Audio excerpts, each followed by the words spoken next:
আসসালামু আলাইকুম ওয়া রাহমাতুল্লাহি ওয়া বারাকাতুহু। ইন্নাল হামদুলিল্লাহি ওয়াস সালাতু ওয়াস সালামু আলা রাসূলিহিল কারীম, আম্মা বাদ।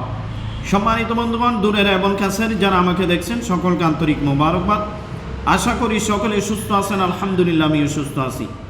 এই রকম নতুন নতুন আমলের ভিডিও পাইতে, রুহানিয়ত তদবির জগতের ভিডিও পাইতে রুহানিয়ত তদবির শিক্ষা কোর্স চ্যানেলটি সাবস্ক্রাইব করে পাশে থাকা বেল আইকনটি ক্লিক করে দিবেন। পরবর্তী ভিডিও যেন সর্বপ্রথম আপনার কাছে চলে যায়। আজকে ছোট্ট একটি আমল নিয়ে আপনাদের সামনে হাজির হয়েছি। এটা আমরা প্রত্যেকের জন্য দরকার, প্রত্যেকের জন্য প্রয়োজন। আমলটি এতই গুরুত্বপূর্ণ যে যদি আপনি দুনিয়ার মধ্যে অপমানিত হতে না চান, লাঞ্ছিত হতে না চান, তাহলে এই আমলটা আপনার জন্য আপনার দরকার, আপনার জন্য প্রয়োজন।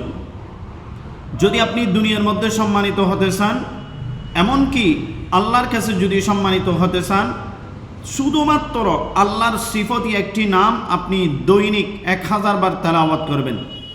এই 1000 বার যদি তেলাওয়াত করেন, এই নামের বিনিময়ে আল্লাহ আপনাকে এমন সম্মানিত করবে, দুনিয়ার কোনো শক্তি নাই আপনাকে অপমানিত করবে, লাঞ্ছিত করবে। দুনিয়ার কোনো শক্তি নাই।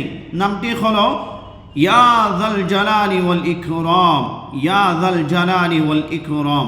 প্রত্যেক দিন 1000 বার করে তেলাওয়াত করবেন। ইনশাআল্লাহ আশা করা যায় দুনিয়ার মধ্যে কেউ আপনাকে লাঞ্ছিত করতে পারবে না, অপমানিত করতে পারবে না। আসসালামু আলাইকুম ওয়া রাহমাতুল্লাহি ওয়া বারাকাতুহু।